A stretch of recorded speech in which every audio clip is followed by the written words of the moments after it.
बिस्मिल्लाहिर्रहमानिर्रहीम। अस्सलामुअलैकुम। मैं हूँ राजपूत टेली टीचर। आज मैं आपको सिखाऊंगी यूज़ ऑफ हाउ।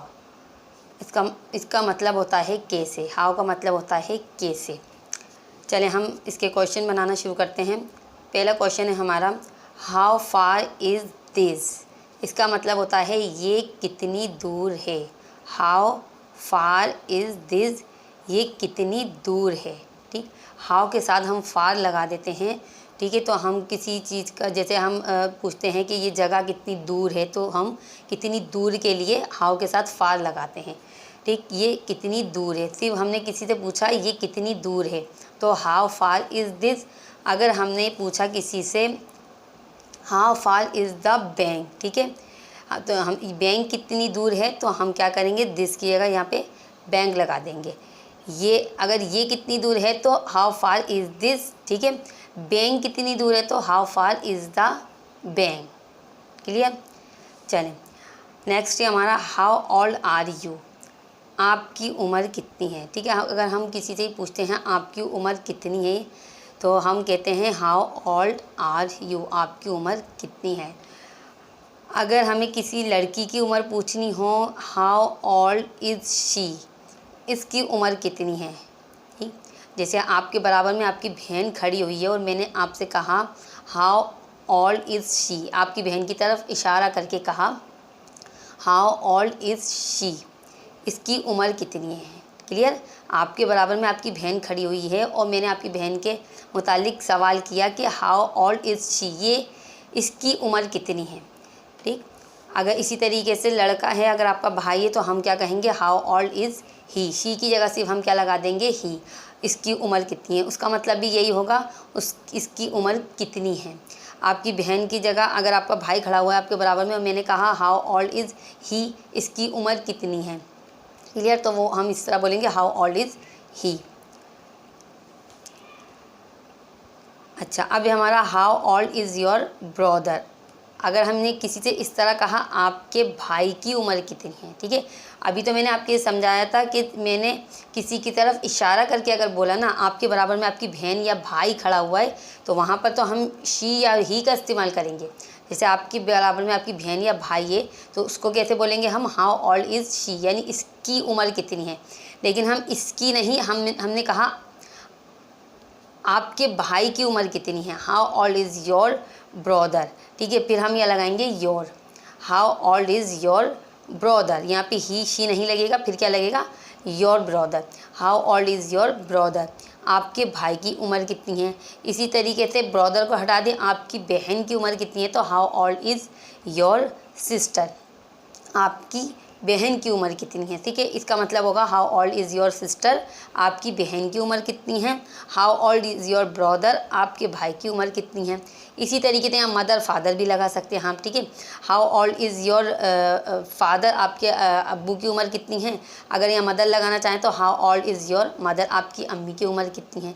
क्लियर। चलें आगे बढ़ते हैं। अब हम अभी हमारा how old is it. How old is it, इसका मतलब होता है ये कितनी पुरानी है या कितना पुराना है। ठीक है, अभी मैंने आपसे how old is she he लगाया था, तो क्या था, इसकी उम्र कितनी है या उसकी चाहिए। अब हमने इट लगा दिया यहाँ पर। ठीक है, ही शी इट योर कुछ भी नहीं है, इट लगाया, तो इससे सही है। अगर इसके बाद इट लगा दिया है हमने, हाउ ओल्ड इज़ इट, तो इससे पता लग रहा है हम किसी चीज़ के बारे में पूछ रहे हैं कि ये कितनी पुरानी है। अब यहाँ पर उम्र की बात नहीं होगी। ठीक है, अब यहाँ ये जो मीनिंग निकलेंगे इसका मतलब है ये कितनी पुरानी है। हाउ ओल्ड इज़ इट, ये कितनी पुरानी है या ये कितना पुराना है। अब जैसे ये पेंसिल मिसाल के तौर पे मैंने आपके सामने रखी, अब मैंने कहा हाउ ओल्ड इज़ इट, तो इसका मतलब क्या हुआ, ये कितनी पुरानी है। पेंसिल के लिए हम क्या इस्तेमाल करेंगे उर्दू में, पुरानी। ठीक है, लेकिन इसकी अंग्रेज़ी पुरानी और पुराना की यहाँ पे अंग्रेज़ी अलग नहीं होगी। अंग्रेज़ी हमारी एक ही तरीके की रहेगी, हाउ ओल्ड इज़ इट, ये कितनी पुरानी है, ये कितना पुराना है, इन दोनों की अंग्रेज़ी यही है। ठीक है, पेंसिल तो होती है कितनी पुरानी। ठीक है ना, पेंसिल की तो हम पुरानी इस्तेमाल करेंगे ना, पुराना तो नहीं इस्तेमाल करेंगे। ये कितनी पुरानी है, हाउ ओल्ड इज़ इट। ठीक, पेंसिल की तब इशारा करें तो पता है कि ये कितनी पुरानी है पेंसिल की बात की जाती है। अच्छा, अगर इसकी जगह अगर ये मैंने ये पेन रख दिया, ठीक, और पेन की तरफ इशारा करके कहा मैंने हाउ ओल्ड इज़ इट, तो उर्दू में इसके क्या मीनिंग निकलेंगे, ये कितना पुराना है। क्लियर। देखिए मैंने कहा ये कितनी पुरानी है या ये कितना पुराना है, तो दोनों की अंग्रेज़ी यही रहेगी, हाउ ओल्ड इज़ इट। चलें अब नेक्स्ट है हमारा हाउ मच इज़ इट। इसका मतलब होता है ये कितने का है या ये कितने की है। जैसे अब ये पेंसिल है मिसाल के तौर पर, अब हमें अब इसकी कीमत पूछनी है, ठीक। हम जो है शॉप पर गए, हमने कहा भाई हाउ मच इज़ इट, हमने पेंसिल की तरफ इशारा करके कहा हाउ मच इज़ इट, ये कितने की है। क्लियर। वही वाली बात, जैसे कितने की, पेंसिल के लिए बात होगी कितने की। अगर मैंने ये पेंसिल की जगह कहा कि ये कितने का है, तो यहाँ पर की जगह कहा होगा उर्दू में, लेकिन वही बात अंग्रेज़ी उसकी एक ही रहेगी, how much is it. Pencil या पेन के लिए, दोनों के लिए हम कीमत पूछने के लिए हाउ मच इज़ इट ही कहेंगे, ठीक है। ये तो उर्दू में अगर आपसे कोई कहे कि ये कितने का है कि अंग्रेज़ी बताएं, तो आप बोलेंगे हाउ मच इज़ इट। किसी ने कहा ये कितने की है कि अंग्रेज़ी बताएं, तो आप जब भी बोलेंगे how much is it. Clear. चलें अब हमारा how long will it take. जब हम ये कहते हैं ये कितनी देर लगेगी, ठीक है, हम अक्सर पूछते हैं ना कितनी देर लगेगी, जैसे किसी काम में कितनी देर लगेगी, तो हम बोलते हैं how long will it take, कितनी देर लगेगी। अच्छा अब है हमारा, अच्छा एक चीज़ आपको मैं बताऊं, अगर हाउ के साथ जैसे मच इस्तेमाल किया जाता है, ओल्ड इस्तेमाल किया जाएगा हाउ के साथ, या लॉन्ग आता है, तो यहाँ पर मीनिंग निकलते हैं कितना कितनी, ठीक है। हाउ के साथ अगर लॉन्ग, मच या ओल्ड इस्तेमाल किया जाएगा, तो यहाँ पर मीनिंग निकलते हाउ के बन जाते हैं कितना या कितनी के। लेकिन एक चीज़ याद रखिएगा, अगर हाउ के साथ कैन, मॉडल वर्ब, कैन क्योंकि मॉडल वर्ब है, यहाँ पे कोई भी कैन के अलावा कोई भी मॉडल वर्ब हो, वो हो बी वर्ब हो, बी वर्ब तो आप समझते हैं ना, is am are, be verb कहते हैं इज़ एम आर को। अगर हाउ के बाद इज़ एम आर है डायरेक्ट, या हाउ के बाद कोई मॉडल वर्ब है, मॉडल वर्ब कैन को कहते हैं, और इसके अलावा और भी मॉडल वर्ब्स होते हैं, तो आप ये याद रखिएगा। तो यहाँ पर जो ये हाउ है ना, तो इसके मीनिंग कैसे निकलेंगे। क्लियर। क्योंकि बच्चे अक्सर समझते हैं कि हाउ के माने सिर्फ कैसे ही होते हैं, वो फिर जो है उर्दू में इसके मीनिंग निकालते हैं कैसे ही करके, ठीक है। हर जगह इसके मायने कैसे नहीं होते, ठीक है। अगर इसके बाद मॉडल वर्ब या इज़ एम आर आ रहा है, या वॉज या वर है, तो इधर यहाँ तो इसके मायने कैसे होंगे। लेकिन अगर यहाँ पे हाउ के बाद लॉन्ग है, हाउ के बाद लॉन्ग इस्तेमाल हुआ है, हाउ के साथ मच इस्तेमाल किया है हमने, या हाउ के साथ ओल्ड इस्तेमाल किया है, तो जैसा आपने यहाँ देखा ना कितने के मीनिंग निकल रहे हैं इसके, ठीक है। कितनी देर लगेगी, हाउ मच का था कितने का है, हाउ ओल्ड कितनी पुरानी है। क्लियर। ये चीज़ें आप जहन में रखिएगा। अच्छा अब हमारा how can I help you, how can I help you, मैं आपकी कैसे मदद करूं। मैंने आपसे कहा ना, अब यहाँ देखिए कैसे, इसके मीनिंग क्या निकल रहे हैं, कैसे, क्योंकि हाउ के बाद मॉडल वर्ब है कैन, ठीक है। तो मैं आपकी कैसे मदद करूं। अच्छा how can I go to market, मैं बाज़ार कैसे जाऊं। How can I go to market, मैं बाज़ार कैसे जाऊं।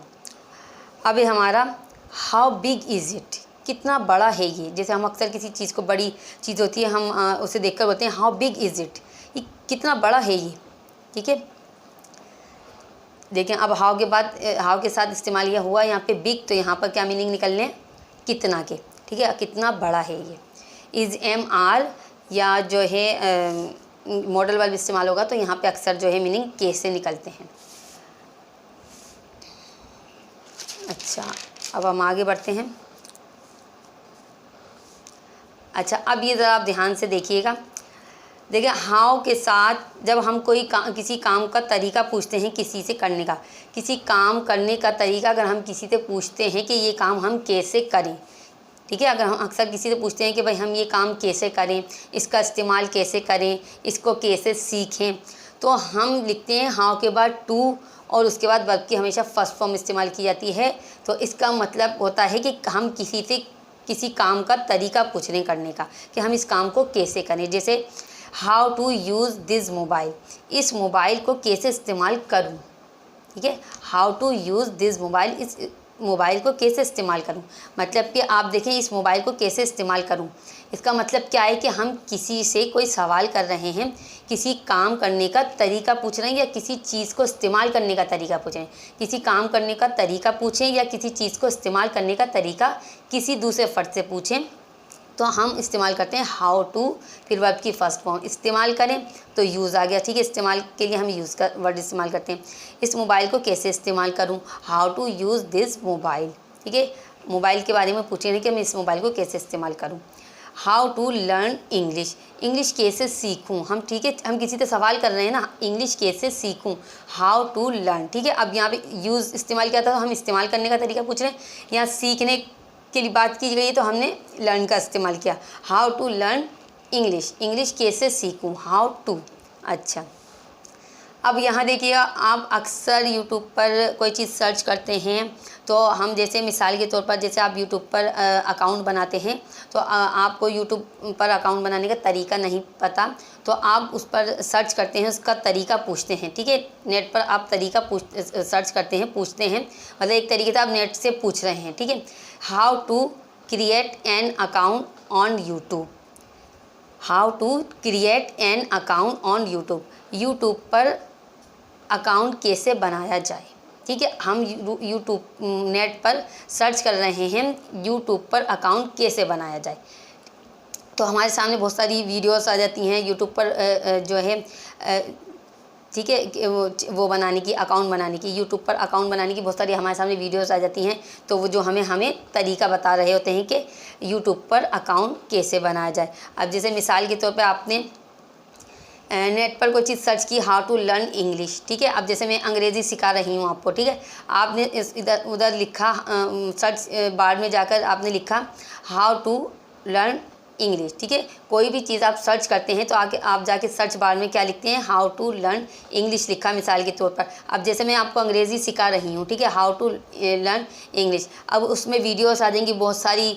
अब जैसे मिसाल के तौर पर मेरी भी वीडियो आ गई उसमें, तो आपने जो है उसको जो है क्लिक किया, ठीक है। आप अंग्रेज़ी सीखना चाहें भाई कैसे सीखें, ठीक है। आप बहुत सारी वीडियोस होती हैं, आपको जो पसंद आती है, जो तरीका अच्छा लगता है तो आप वो है उस वीडियो से वो चीज़ सीखते हैं। इंग्लिश कैसे सीखूँ, ठीक है। आप यहाँ पर सिर्फ ये आप लिखेंगे हाउ टू लर्न इंग्लिश, इतने सारे तरीके आ जाएंगे आपको इंग्लिश सिखाने के, ठीक है। इंग्लिश कैसे सीखूं, how to create an account, create account बनाने के लिए क्या इस्तेमाल करते हैं हम, क्रिएट एन अकाउंट, एन इसलिए लिखा है यहाँ पे, ये वॉवेल है ए तो इसके साथ हम एन लिखते हैं, ठीक है। यूट्यूब पर अकाउंट कैसे बनाया जाए, how to create an account on YouTube, ठीक है। यूट्यूब पर अकाउंट कैसे बनाया जाए हम, ठीक है, ये पूछ रहे हैं हम नेट पर जाकर कि यूट्यूब पर कैसे अकाउंट बनाया जाए, हमारे सामने तरीके आ जाएं। तो आपके सामने बहुत सारे तरीके आ जाते हैं, तो आपकी मर्ज़ी, आप किसी भी तरीके से यूट्यूब पर जो है अकाउंट बनाने का तरीका सीख लें। क्लियर, तो इस तरीके से आप लिख सकते हैं अंग्रेज़ी में। अच्छा, अब हमारा how to drive a car, how to drive a car, car गाड़ी कैसे चलाऊँ, how to drive a car. आप किसी से गाड़ी चलाने का तरीका पूछ रहे हैं, आपको गाड़ी चलाना नहीं आती तो आप उससे कहेंगे how to drive a car, गाड़ी कैसे चलाऊं, ठीक है। अच्छा, हाउ वॉज द मील, खाना कैसा था, ठीक। जैसे किसी ने खाना खाया और आप उसके बाद आपने किसी से पूछा हाउ वॉज द मील, आप खाने के बारे में पूछेंगे कि उसको खाना कैसा लगा, तो हाउ वॉज द मील, खाना कैसा था। How were your holidays, how were your holidays, तुम्हारी छुट्टियां कैसी रहीं। अक्सर जैसे कोई छुट्टियों से वापस आता है तो आप अक्सर देखा होगा आपने, पूछते हैं लोग हाउ वर योर हॉलीडेज़, आप तुम्हारी छुट्टियां कैसी रहीं या आपकी छुट्टियां कैसी रहीं। क्लियर, ये आप भी पूछा करें, इस्तेमाल करें ये, ठीक है। आप आके आपकी अंग्रेज़ी अच्छी हो। आपको रोज़ाना इन जो है क्वेश्चन को, WH क्वेश्चन को आपको रोज़ाना इस्तेमाल करना है, और जिनकी थोड़ी अंग्रेज़ी बेहतर है तो आप उनसे जो है ये क्वेश्चन करें और आप वो आपको जवाब दें तो आप समझने की कोशिश करें, क्योंकि देखें क्वेश्चन बनाना जो है ना ये भी बहुत ज़रूरी है। अब हम अंग्रेज़ी बोलना तो सीख लेते हैं, हमें सवाल करना नहीं आता। तो मैं ये आपको, अब मैं ये जो है रोज़ाना ये वीडियोज़ बना रही हूँ, आप जो है रोज़ाना अच्छे तरीके से सीखें। ये WH क्वेश्चन में बनाना सिखा रही हूँ आपको रोज़ाना। आज मैंने आपको हाउ का सिखाया, इससे पहले मैं वॉट पर भी सिखा चुकी हूँ, वैन पर सिखा चुकी हूँ इंशाल्लाह आगे। और चीज़ें आपको सीखने को मिलेंगी। तो आप प्रैक्टिस करते रहें। प्रैक्टिस नहीं करेंगे तो आपको किसी भी चीज़ का इस्तेमाल नहीं आएगा, आप भूल जाएंगे, आपके जहन में नहीं रहेंगे। इस्तेमाल करने से अंग्रेज़ी अच्छे तरीके से आ जाती है। क्लियर? चलें, अगर आपको हमारी वीडियो पसंद आए तो हमारी वीडियो को लाइक ज़रूर कीजिएगा। इसके अलावा अपने दोस्तों के साथ शेयर ज़रूर किया करें ताकि आपके दोस्त भी हमारी वीडियो से फ़ायदा हासिल कर सकें। आखिर में अपनी वीडियो का अख्तिताम एक अच्छी बात के साथ करेंगे कि हमेशा अपने उस्तादों का एहतराम करते रहिए ताकि आपके इल्म में इजाफ़ा होता रहे। अगर आप हमारी मज़ीद वीडियोस देखना चाहते हैं तो हमारे चैनल को सब्सक्राइब भी कर लें ताकि नई आने वाली वीडियोस आप तक इजीली पहुंच सके। अगली वीडियो में नए टॉपिक के साथ फिर मुलाकात होगी। जब तक के लिए अल्लाह हाफिज़।